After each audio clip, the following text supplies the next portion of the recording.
Qui est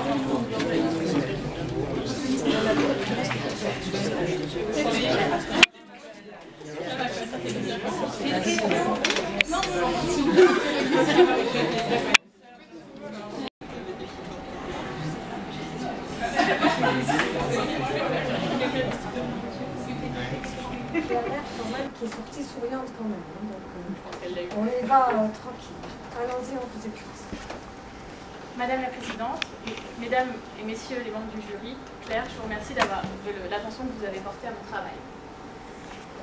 Donc le sujet de la thèse était sur la construction et la validation d'un score individuel de précarité utilisable en soins primaires. Il est maintenant établi dans l'esprit des professionnels de santé qu'il existe un lien entre précarité. Ensuite, il y a le score EPIS, qui est le plus connu, le plus utilisé, qui est un score qui a été établi dans les centres d'examen de santé en France.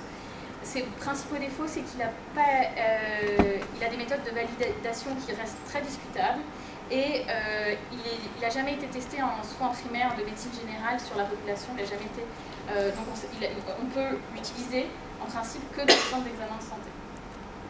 Finalement, c'est pour ça qu'on a voulu établir un nouveau score de précarité. Pour ce faire, on s'est basé sur l'étude SIRS. C'est une étude de cohorte qui veut... SIRS, ça veut dire santé, inégalité et rupture sociale. Elle est constituée de 3000 individus. Tous les 3 ans, on les interroge sur leur état de santé, aussi sur leurs conditions de vie. Donc la première question qu'on interroge, donc le score, c'est celui-là. La première question qu'on interroge, c'est sur l'assurance maladie.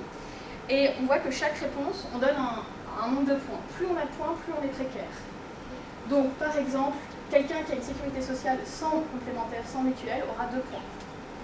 Ensuite, la deuxième question interrogée, c'est sur le niveau d'études. Donc, primaire ou inférieur, ça veut dire quelqu'un qui n'a pas fait d'études ou qui s'est arrêté avant le CM2. Secondaire, c'est quelqu'un qui a fait ses études entre la 6e et la terminale. Et supérieur, c'est des gens qui ont fait leurs études après le bac. Après, on interroge le ressenti quant à la situation financière. Donc la question telle qu'elle est posée dans le questionnaire CIRS, c'est étant donné les revenus de votre ménage, financièrement, vous diriez que vous êtes à l'aise, ça va, c'est juste qu'il faut faire attention, ou vous y arrivez difficilement.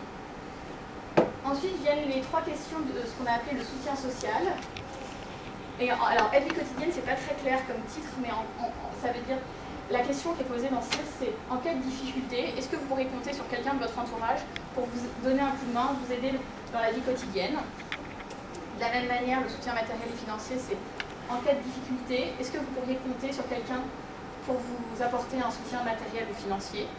Et enfin, la troisième question du soutien social, c'est en cas de difficulté, est-ce que vous pourriez compter sur quelqu'un pour vous apporter un soutien affectif ou moral. Ensuite viennent les 2 dernières questions du score, donc la situation dans le logement, être propriétaire, locataire ou hébergé, et l'origine migratoire. Donc si on est français, né de 2 parents français, on a 0 point. Si un de nos 2 parents n'a pas la nationalité française mais qu'on est français, on a 1 point. Et si on est de nationalité étrangère, on a 2 points. Sur les situations de précarité, des inégalités de santé. Je vous remercie de votre attention.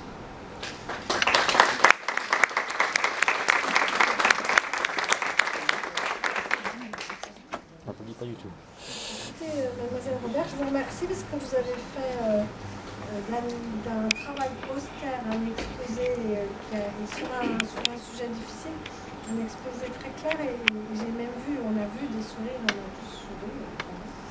Donc on va jouer au jeu des questions. Je vais passer la parole. Alors on va prendre dans l'ordre. On va commencer par Laura Petit-Colo qui va vous interroger. Effectivement, d'abord, bravo vraiment pour ce travail qui est impressionnant. J'ai appris des choses. Donc c'était vraiment très très bien. Et justement, comme j'ai appris des choses, il y avait une chose que je ne sais pas, que c'était la première fois que je voyais, c'est le graphique ACM. Et je voulais savoir si vous pouviez me dire un petit peu comment on dit un truc pareil. Alors, ce n'est pas trop compliqué, oui, bien sûr. C'est une question un peu personnelle, pardon. Alors en fait, on étudie comme variable être ou ne pas être en situation de PHD, et on regarde C'est fort parce que j'écoute aussi. Quelle page?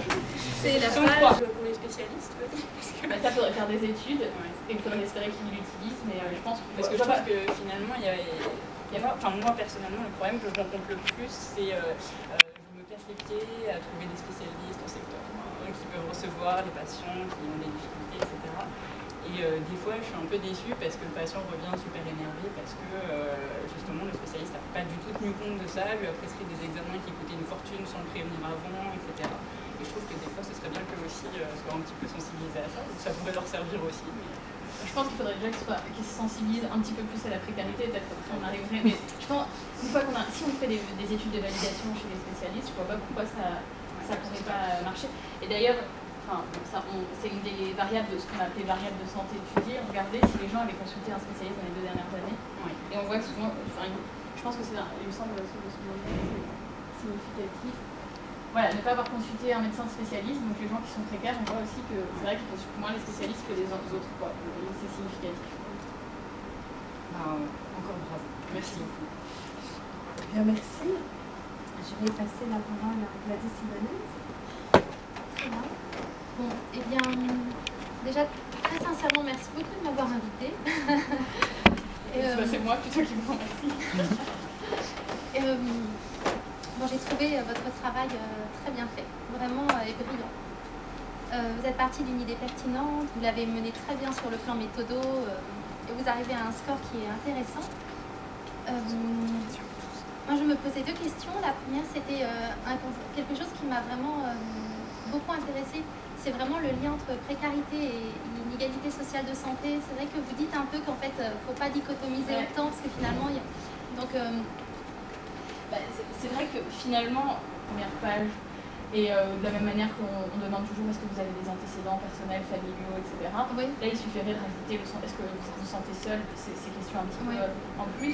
Et je pense que si on met les points sur le côté, ça sera assez facile à additionner et à calculer parce que, en plus, l'avantage, c'est que quand même, il se calcule très facilement vu que c'est des nombres entiers qu'on additionne. Oui. Donc moi, je voyais ça comme ça, ou par exemple, si c'est un dossier informatique, qu'on coche oui, non, enfin, chacune des modalités, que ça se calcule automatiquement, et que, je sais pas, il y a une alerte, par exemple, qui dise attention, peut-être personne à risque. À risque, voilà.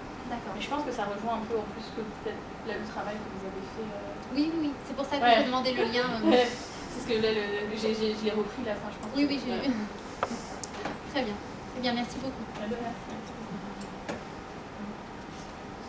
Merci. On va passer la parole au professeur Olivier Fay. Il faut te féliciter parce qu'effectivement, c'est un énorme travail, très bien présenté. Et on voit que tu maîtrises totalement le sujet sans le moindre problème. Je crois que c'est vraiment un élément important, surtout quand on travaille en Seine-Saint-Denis. La précarité, on connaît déjà depuis pas mal de temps. Et d'établir un score, ça me semble vraiment très, très important. Alors tu as parlé de la validation, donc la validation tu l'as faite par rapport à d'autres scores français. Non, vraiment félicitations, je suis très content d'être ici aujourd'hui parce que j'ai pu apprécier tes qualités professionnelles et humaines quand tu es passé dans le service et je pense que ça se poursuit et je suis très heureux que tu deviennes médecin généraliste, tu seras un très bon médecin généraliste. Félicitations. Merci. Bon, on va passer la parole à la directrice. Je parle en anglais. Ne t'inquiète pas, là, j'étais inquiète de mon nom, mais j'ai eu des réponses. On va passer on va demander à la directrice de thèse qu'elle pense de Sarah, de son travail, de Sarah aussi, les deux. Je suis sûre pas que Sarah, c'est ce que je pense d'elle globalement, mais je crois. Non, ça a été juste un plaisir d'encadrer Sarah parce qu'elle est bosseuse, parce qu'elle est juste souriante, parce qu'elle est juste intelligente, c'est un vrai plaisir. Ça n'a pas été très difficile à mener parce qu'elle percute assez vite. Donc finalement, il a été fait en 6 mois. Même moi, ouais. Ouais, un peu moins de 6 mois. Ce qui est plutôt très très bien. Voilà, juste non, merci.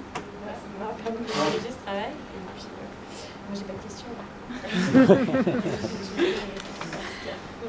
Donc moi je conclue forcément, donc je vais faire des critiques forcément.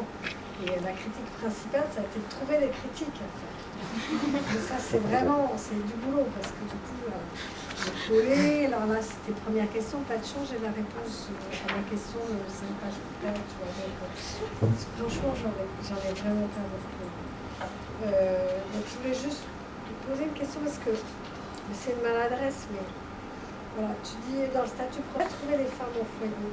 Mais elles doivent être dans l'inactif, je pense. Bah, alors, Mais comme tu as mis être inactif, par exemple handicapé, je me suis dit, non, alors effectivement, alors, par exemple, une femme au foyer qui est vraiment au foyer, qui n'aide pas son mari, qui est juste femme au foyer, elle sera considérée comme inactive. Oui, elle aide son mari, je parle. c'est un relent de féminisme.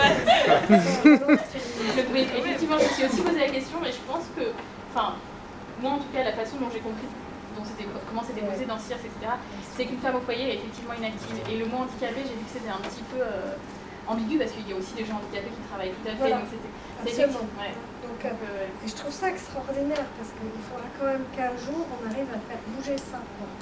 Te remercier parce que c'est vrai que moi j'étais un petit peu craintive sur les délais imposés.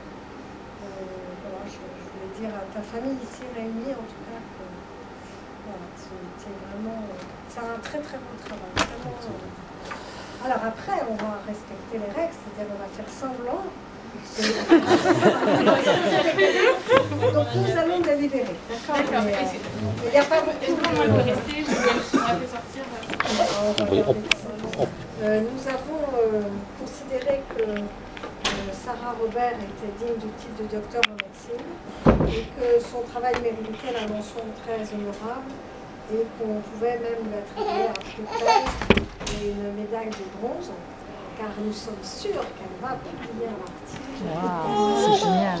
Que donc le travail va continuer. J'arrive à nous rester à faire une prestation de serment qui est importante pour la peine sur la même patoche. Il va falloir que tu attrapes le serment d'Hippocrate de la main gauche, que tu lèves la main droite, que tu regardes Hippocrate plus nous en même temps. Donc, recule-toi un peu. Recule-toi pour voir tout le monde. Et puis on va demander peut-être à tout le monde, sauf à maman, de se mettre debout parce que c'est un moment un peu solennel. Voilà.